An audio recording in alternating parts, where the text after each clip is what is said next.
So the next session is called Julie and Julia, a writer-editor Jugalbandi. And the speakers want to introduce themselves, so I'll just hand it over. So hello everyone, I hope you all are having a great learning experience at this STC conference. Before we begin this presentation, we'd like to introduce ourselves. So I am Anusha Iyer, the Julie of today's session. I am a senior technical communicator with Siemens PLM software. I have been with Siemens for 10 years now. Before that, I was working as a courseware developer at Lionbridge and as a technical writer with Keystone Solutions. So in my 12 years of writing experience, I have dabbled in both waterfall as well as agile methodology. What else? I like writing, I like what I do, I like my job, and I feel that every day is a new learning experience for me. All right, I'm Denuka Ganesh, and I'm aka Julia in today's session, and I am the editor in the writer-editor team. So I started my career working with a company that provided editing services to non-native English researchers. I then went on to get a master's in professional writing and then worked as a content strategist, an information architect, a reporter, and a technical writer. I finally came back to editing, and I work as a technical editor now with Siemens PLM, where I met our lovely Julie. So yeah, I guess we'll get started with our session, Julie and Julia. Okay. So why are we doing this presentation? With the introduction of Agile and because of the shortened release cycles, the writer and the editor now have to work more closely and more frequently than before. Or like in our case, a new writing approach that meant, the writer and editor interacting more closely and frequently. So in today's session, we are going to share our real-life experience of how content can be taken to a completely different level by close collaboration.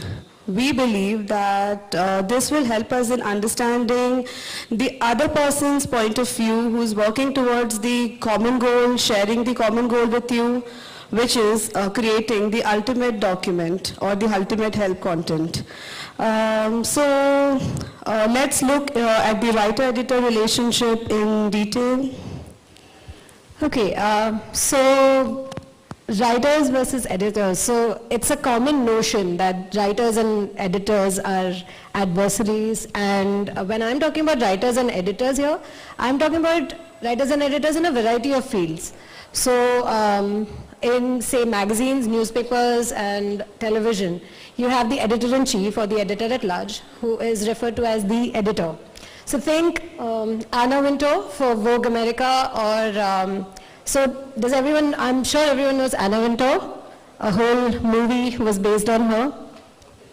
Yes, that's right, The Devil Wears Prada, and she was the devil in it. So no prizes for guessing what that writer-editor relationship would have been like. Or something closer to home. There is a man who hosts a screaming match on the news channel every night. So he is the editor-in-chief, the editor at Times Now, aka Mr. Arnab Goswami. So in addition to that, we have other kinds of editors. So we have the copy editors who check for the nuts and bolts of a piece, the grammar, punctuation, spelling, word choice, etc. Then we have in fiction and non-fiction a substantive editor who actually looks for the plot lines and character development, the storyline, and in the case of non-fiction, also checks for arguments, whether they're made compelling or not. So why are we looking at this? Because this is important. This is how the role of these editors have shaped the role of the technical editor today. So these are some of the quotes from a writer who sent, this is a novelist who was getting her work published, and she sent it to her editor. And these are some of the quotes from her. And if you look at these are pretty negative, borderline scathing. My personal favorite is the one about the 9 editors in a room with 1 monkey. So if you look at it, this is very, very, very negative. And this got us thinking, okay, does this notion hold true in the world of technical editing as well, technical writing, technical communication? Because there is one big difference in technical writing and technical editing versus, say, getting a novel published, writing a novel and sending it to your editor. I think I'll just get to it because what do you think the main difference is? Sorry? Deadlines, yes, but they too have deadlines. Both of them have deadlines. Any other? You have to be true to the product. Accuracy to be checked, yes. But there are fact checkers even in the case of non-fiction, they do check for factual accuracy. There's one very important difference. What not to include? Okay. Content, yes.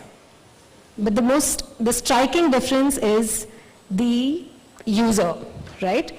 So do we read documentation for pleasure? No. What do we do it for? We need help. We need information, right? Which is probably why information developer is more accurate than, say, technical writer, because people are looking to gain information from our writing. And therein lies the big difference between these writers. Because here, when the author says, they can't make you change anything, you are the author, it's your baby. But here, they're not thinking of the user's point of view. When we're doing that in the technical communication world, there is a difference. Both the technical writer and the technical editor are not writing for themselves, but for the author. So we decided to take a look at something much closer to home in the world of technical communication. Does the same thing hold true? So this brings us to an important question. Have you ever worked with a writer or an editor? So by show of hands, tell us how many of you all have worked? I'm sure almost all of us. Right. So we wanted to know, whether you all share the same thoughts or, your thoughts differ. You all enjoy writing with the editor or your peer reviewer. So what we did is before this presentation, we distributed post-it notes randomly to few people in the audience and asked them to describe their editor or their peer reviewer using one adjective. We told them that they can use both negative as well as positive adjective. And let's see what they had to say. These were anonymous, by the way. Yeah, these were anonymous. So none of your peers are going to get to know what you've written about them. Unless it's someone has said the working relationship is excellent. Someone has described it as wonderful.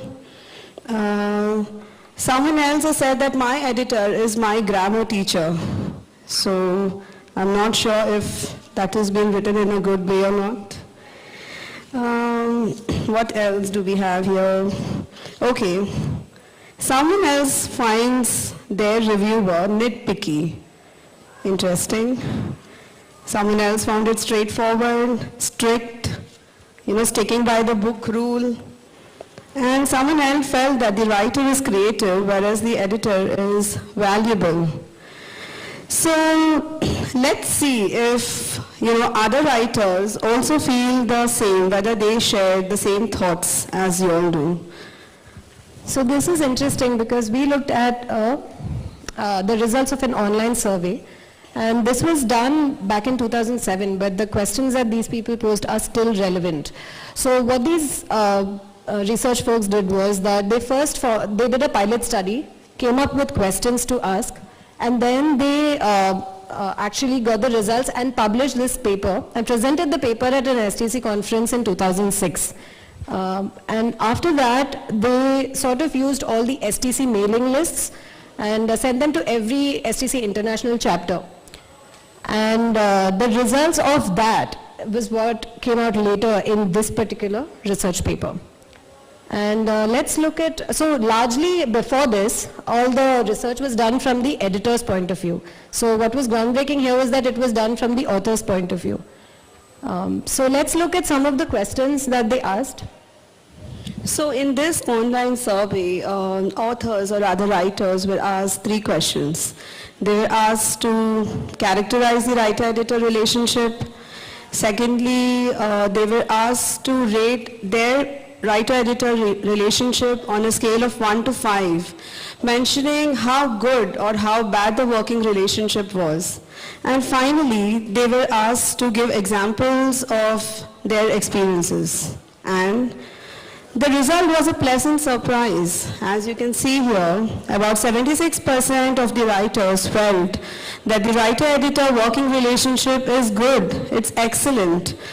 About 25% felt that the relationship is helpful, cooperative, and collaborative, whereas the remaining 16% felt that the relationship is respectful and professional. So when we looked at this survey result, it gave us a boost of confidence. We realized that the writer-editor relationship in the field of technical communication is more like a jugalbandi. So, we all know what a jugalbandi is, right? So, what defines a jugalbandi, or what is characteristic about a jugalbandi from other forms of music? It differs from other forms of music in that both the artists here are at par with each other. So, not one artist dominates over the other. And that is the key characteristic of a jugalbandi. So, you can hear the individualistic voices, their expressions in their own voice, and then both of them combine to sort of come up with an experience that combines the best of both worlds. So to us, the writer-editor relationship is more like a jugalbandi. And when we were given this directive, like she mentioned, that we are going to now have this new approach to writing, which will involve the writer and editor to work more closely with each other. It reminded me of another thing, the whole combining of two worlds and people coming from two worlds together. And that's where the Julie and Julia part came in. Because in the movie, Julie and Julia, these people are two people from two completely different worlds, right? And they don't interact in the movie. But Julie is a guiding force and she is there in the background always, but the narration is done from Julie's point of view. Very similar to our writer here. Sure, the editor will be there to guide her and walk her through the entire process. But at the end of the day, it's the writer's name that's on the line. Whether brickbats or accolades, it's going to go down as her work. So, and here she was, it was something different because she had to change her style of writing. She had to accommodate this other person in her life. So let's look at what happened, what her first thoughts were when she was told that she needs to work closely with her editor. So let's meet Julie. So how many of you all can recognize her? Can you all just say who that is? Or guess that is? Who that is? Okay. So that's Amy Adams, but in today's session that's me, Julie. So do you want to know what I felt when I got to know that I have to work closely with a new editor? So I was, in my own comfort zone. I was following a particular style of writing. And as we have been stating, with the new approach that our organization took towards writing, writing for the users, moving away from the feature-based documentation, it was like, for me, it was like stepping out of my comfort zone.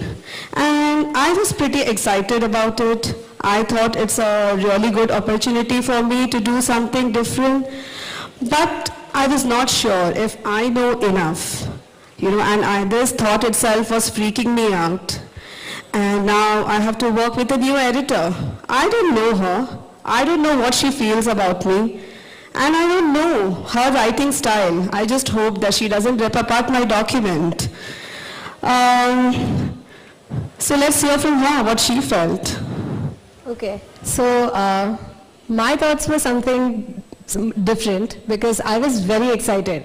I said, this is fantastic because finally I get to work more closely with the writer. I get to make a difference, rather than just sprinkling commas here and there and fighting for the passive. I get to be involved in the documentation right from the beginning. And it's so much easier when you're just working with the writer from the get-go. And earlier, when I used to get content at the very end, there would be a whole lot of things that I couldn't do with it, which I could now. So I was very excited about this. But then I thought, okay, what if my enthusiasm comes across as, me being overbearing or imposing my ideas on her? So I thought, all right, fine, why am I fretting so much about it? Let's just talk. So we talked. We talked. Yeah, a lot. A lot. Yeah. So hey Julie, this is the deliverable that I have documented. I have already completed the audience and task analysis, and roughly I have done the business process. I have analyzed the business process for this. Okay. So I have written and framed my topics as per the flow of task in the business process. So can you just review it and give your feedback? Okay. Sure. So this looks like the overview topic, right? This is what we are looking at the beginning. Yes. Okay. I mean, I understand that a lot of the information here is important, and it's, yeah, all important information, but the thing is it looks really text heavy, so maybe, I don't know, how about, it's a flow of tasks, right? How about a flow chart or something maybe?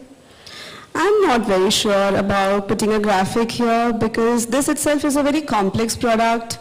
It's a very complex process with so many tasks involved. So a graphic, if we put a graphic, I think, there would be too many arrows going here and there. So what about creating a video to explain the process? Yeah, actually that could work. I mean, we still have time and we've just started, so let's pass on our thoughts to our graphic specialist. I'm sure she'll do a fantastic job. So. Okay, I think we can use the graphic in this topic because this is also too text heavy.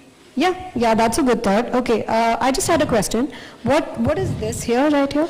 Who is the user for this topic? Okay, so as per the audience analysis, we have 2 users who will be using this product.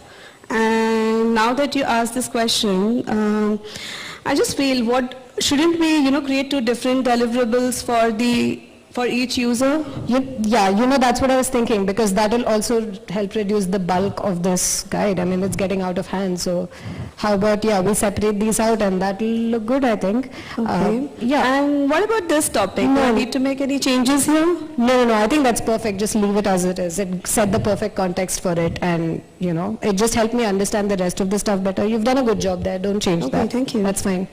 And, but there's this one though. And I can't understand from the title what it is and what is that? Okay, so this is some task that the user, after the user performs, the system does in the background. So this is not for the user. This is not a user-related task. This is something which is automatically done by the application. Okay, so I don't think we need that, do we? So how about we just get rid of that, because the admin has already done all this stuff. Okay. Yeah. Let me just go and ask my developer and see if it is technically valid to be removed. Sure. And then I will remove it. All right, fine.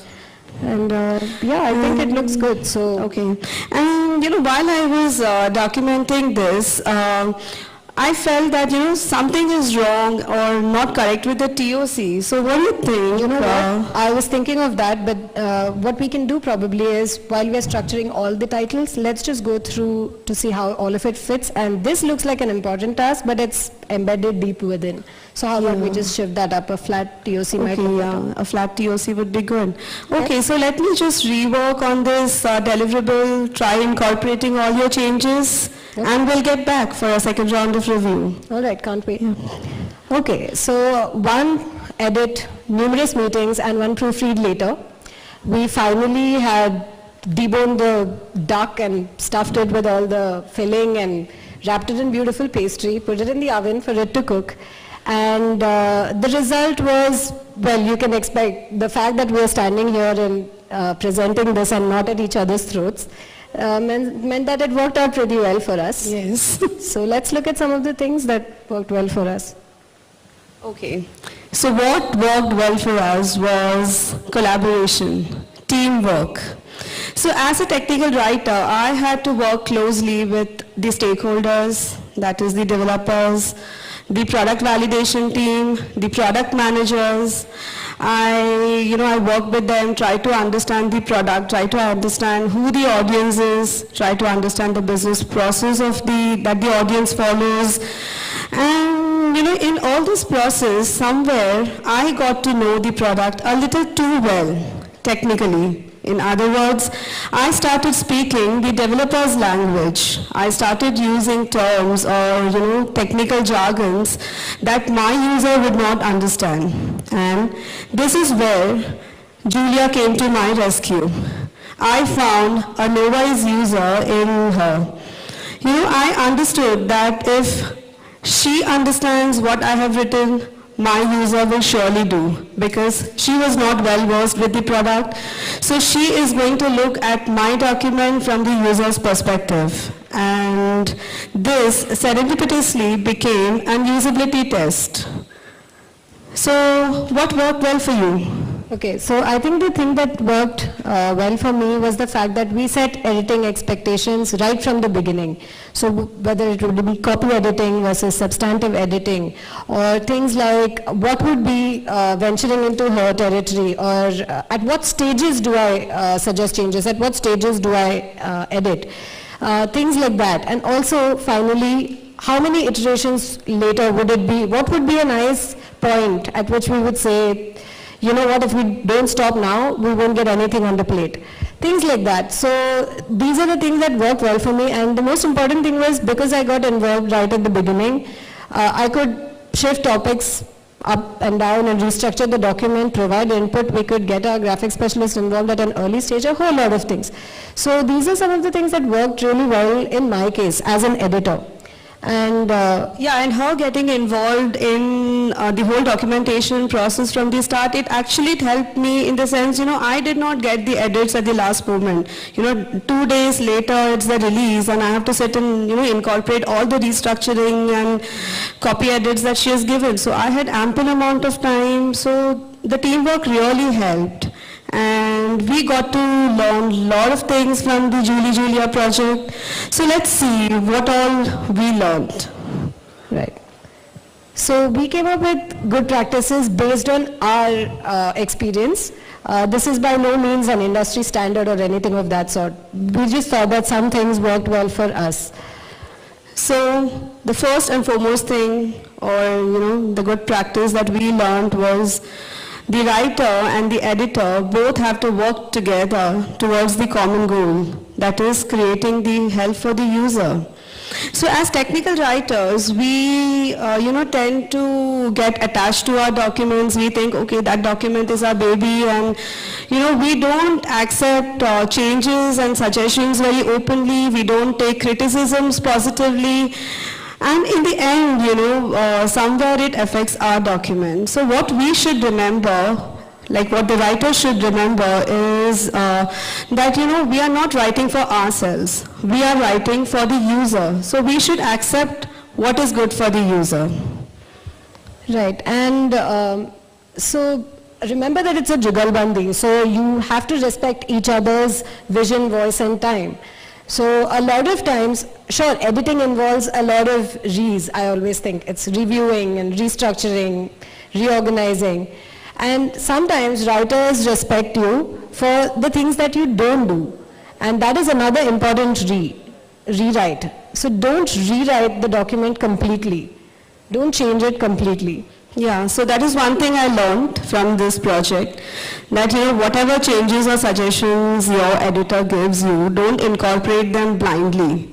Check the facts before incorporating them, because her changes may just change the technical meaning of, so that's very important that we go check the facts, get it validated from the stakeholders, whether there is going to be a meaning change or whatever we are trying to convey to the user, whether that point is put across. And we should keep informed of each other of the issues that may arise. So say her edits are going to change the technical meaning of the information that I've documented, then instead of just not accepting her changes or not incorporating her changes, I have to do that, but I have to keep her informed. I have to tell her, oh, hey, this is the reason why I have not incorporated your changes.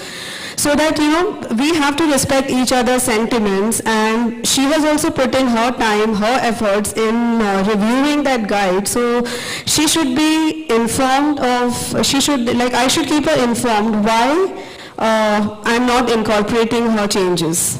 Okay, and finally, one important thing is that while writers We always say the writer should be open to rewrites and suggestions. We as editors should be open to rejections. Not everything that we suggest will be incorporated.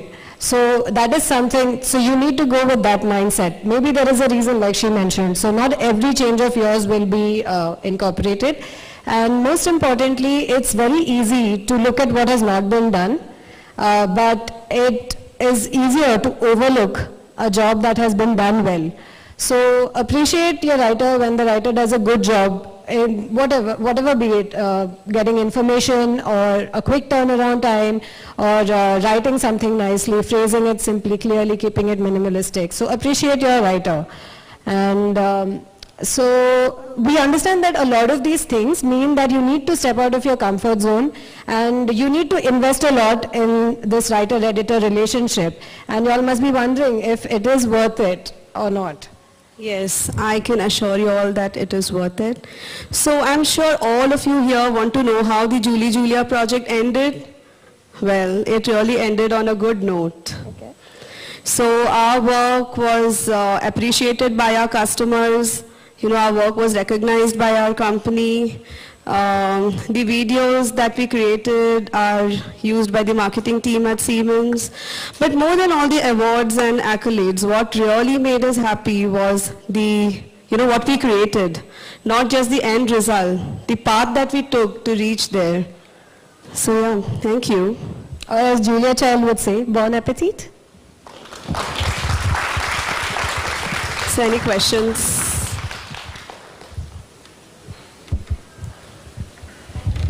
Sure. So as a writer, you always have a fight between what your R&D team says and what your editor thinks is the right thing to do. So how do you handle that? Okay, so what I do is I listen to my R&D team. I discuss that with my editor. And then, do what is good for the user, what my user wants. The R&D team, sometimes what happens is they do a lot of hard work. They, put in so much time to do coding and, create that fantastic application, and they want their work to show somewhere. And, so they are after us, okay, we did this, we did that, the application does this, so you have to document it. But we have to think, does a user really want to know that information? If we feel that it's not important for the user, we should not document that. It really doesn't matter if what the R&D team thinks. We should just write what is good for the user. And a follow-up on that, we actually experienced that with the background information, a lot of things happen in what the system does, and it happens in the background. But the thing is that while developing it, they have put in a lot of effort. For them, it was sprints and sprints of work. So when they see that has not been documented, they say, hey, you're missing out on a very important feature, because they're still thinking of feature-based documentation as opposed to task-based documentation. So maybe use that as leverage and explain it to your developer. Yes. On a reviewer point of view, you come across documents which you are not aware of, or products which you are not related. When you are reading those kind of documents which you do not have any clue about, what practices do you follow, or what tips do you take in reading such kind of documents? Because it is very common. Might just change the technical part. Sure. Keeping that in mind, how do you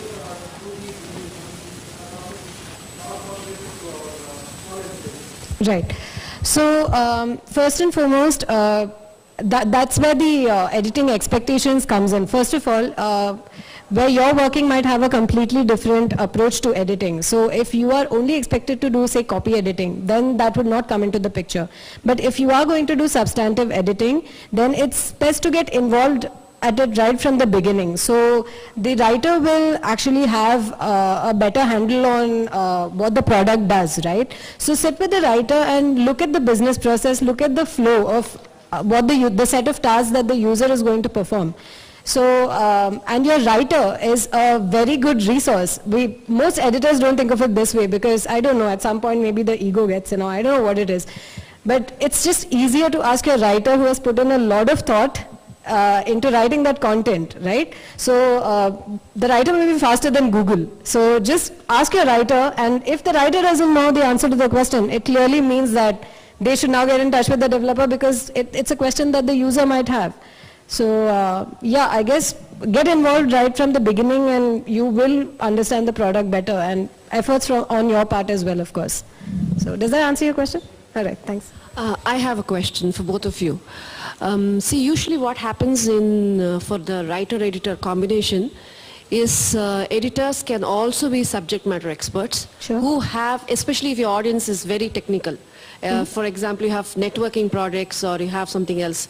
So what happens at that point is you might also become a writer. You can wear a hat. So you will have some limitations where you don't want to do that. Okay. Have you come across such a situation, one? And has any situation where the review process has been just let go and you had to deliver a product because you might have to meet the deadlines? Right. So your first question, I didn't get that. So you're saying this is a scenario where right. Right. The editor is a subject matter expert. Sure. Okay. What we were talking about here was that the editor familiarizes, the editors familiarize themselves with the business process. You don't familiarize yourself with the product, because the minute you are familiar with your product, you start thinking of it from a feature point of view as well, right? If you concentrate more on the business process that the user follows, because the user, again, might be a subject matter expert in the industry. What the user reads your documentation for is for information on how to use your product, right? So if you are unfamiliar with the product, but you still need to know what the business process is, so that you can then map that. You can map the business process to the task that the user needs to perform. So that was the sense that we were giving. When she meant a new editor, it was from the point of view that we were both starting on documentation actually from scratch. We had no idea about the product, but the thing is that you get involved as a user, because you don't understand the product first, you understand the business process first, so that I know what I'm going to use that product for. Yes. So that just worked out, like she said, it was serendipitous. We just happened to find out that I had a lot of questions that the user would have, because the user is completely unfamiliar with the product. So in our company, the writer actually the writer actually talks to the development team, reviews the functional specifications, requirements, and so on and so forth. And the editor then gets involved after an audience and task analysis is done, and at a later stage, almost when the first draft is ready, or when you need restructuring. That's where the editor comes into the picture. So that way it was pretty straightforward for us. Lucked out, I guess. So any other question? Sure. Oh, no, not yet. No, especially not we this didn't get project. that option in our office, okay? This is true. Yeah, everything is planned, we have, the writing process ends on a particular date, the editing starts, and it's so, none of the documents can go without an edit, yeah.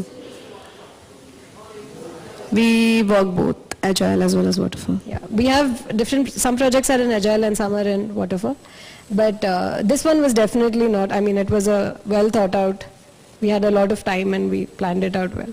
So, okay. Any other questions, guys?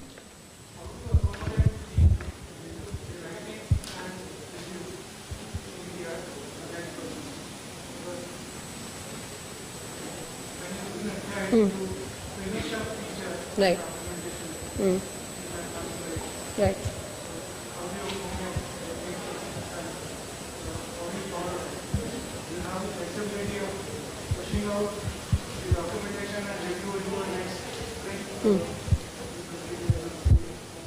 Right.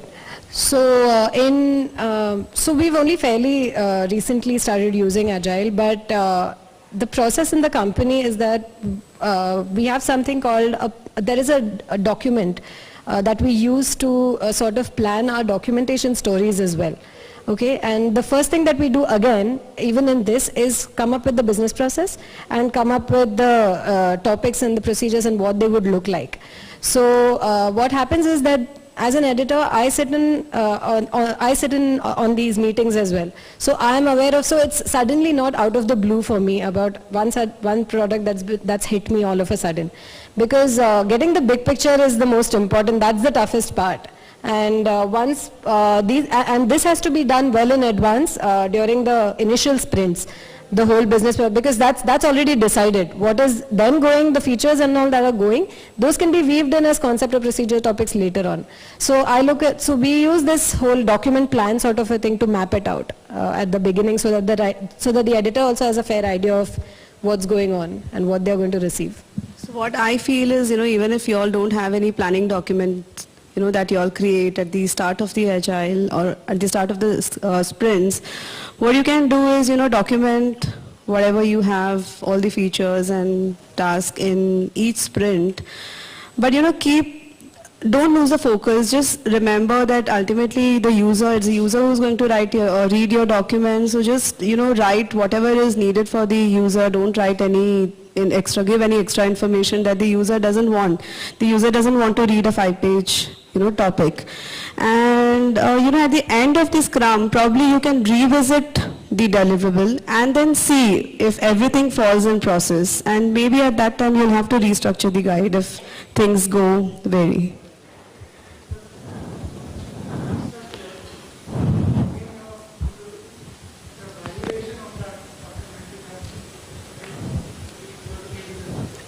Yeah, that is something. So in the plan document, we mostly look at just the big picture, because it's easier as an editor. I personally find it easier to review procedures and concepts once I know them, and it's easier to review the procedures because they're just steps, and almost everything can be taken care of if you follow a style guide and if you know your grammar. So that's the easy bit. The tough bit for me is understanding the concept and reviewing the document in the context of that big picture, which we try to do at the very beginning before we plan out all the detailed stories. So any more questions? Okay. All right. Thanks, Yeah, everyone. Thank you.